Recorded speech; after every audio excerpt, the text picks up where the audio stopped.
Hey there, it's Kate. I am going live to talk to you about the top three things that I learned at the Blog Society's conference this past weekend. And this past weekend, I got to attend the Blog Society's conference at Barnsley Resort in Adairsville, Georgia. And if y'all haven't been up there, it is beautiful. It would be great for a getaway, girls trip, or a romantic getaway. You got to check it out. So I was honored to be a workshop leader at the Blog Society's conference this past weekend, and I taught about how to organize all the behind the scenes of your blogger and influencer business. And if you are curious to learn more about that, go to the link in my bio and you can find the link to the free masterclass that I have that teaches you that entire framework. So let's get into the top three things that I learned. I'm going to try not to be too lengthy. So number 3, that you don't have to work in your business full-time as an entrepreneur. That I met so many women. I was surprised at how many women that I met that had full-time jobs, but also there were so many that there was a good combination of the two. There was a combination of people who were doing their blog and their influencer job as their full-time job, but then there were also a lot of women who had a day job as well.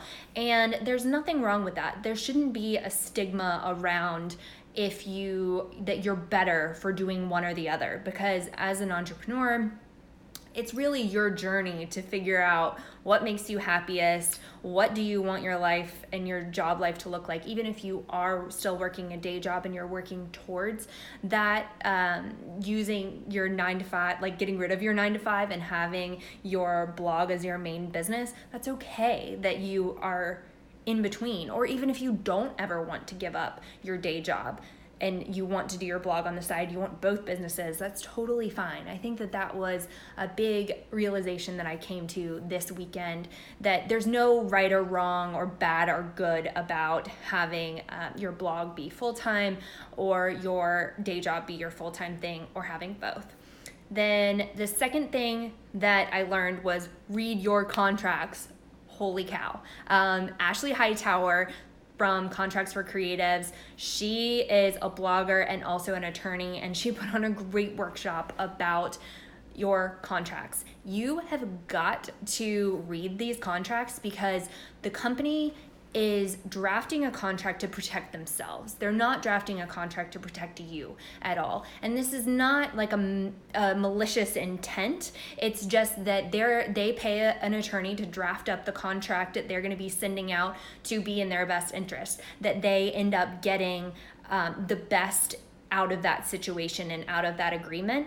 Now, they expect you to come back on those terms. They expect you to negotiate with them about the terms that they're presenting. And so this is why it's really good to work with someone like Ashley to have an idea of what are they saying in these contracts, because oh wow, I was really surprised at the language that I wouldn't have realized that was serious language that was tying you into something that you probably wouldn't agree to if you knew that that's what was written in that contract. So they expect you to come back with your terms. They do expect to have some type of negotiation. Don't let that scare you, and don't let it overwhelm you, because you want to sort these things out on the front end so that you're not signing something and then them going back and saying, well, nope, we're not going to pay you for those ads that we posted using your content because you signed an agreement that we have it in perpetuity to use forever. And that's scary because if you don't want that to happen, or you want to be able to get compensated for that, then you need to do your work on the front end and make sure that you're not signing a contract that you don't know what it means.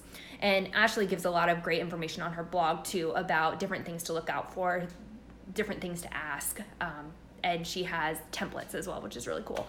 So basically, if you don't read your contracts, you're signing away a lot of your rights and your potential income. So read your contracts.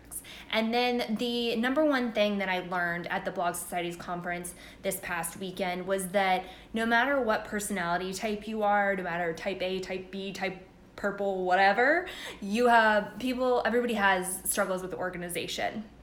And that For some, it's not knowing where to start. For others, it's feeling really uncomfortable with giving away tasks to somebody else on their team, or the thought of even hiring somebody onto their team. And for others, it can be that nothing's ever perfect. The list goes on, and it keeps going. There's never a box that you can check off, so that's really stressful. That would be where I am in that last one. But give yourself grace, and it's always going to be a work in progress, but you can work with it rather than against it, and it will always be something that will be changing. So if you can accept that and embrace it as a good thing, then it will be much organization and systems for yourself and for your business will feel a lot more positive and a lot more exciting than they do like added stressor. So again, if you want to learn more about how to organize all the behind the scenes stuff in your business, I've got that free class. Go to the link in my bio. It also should be where this video is, and you can sign up for the free class, and I love to see you there. So have a great rest of your day. Bye.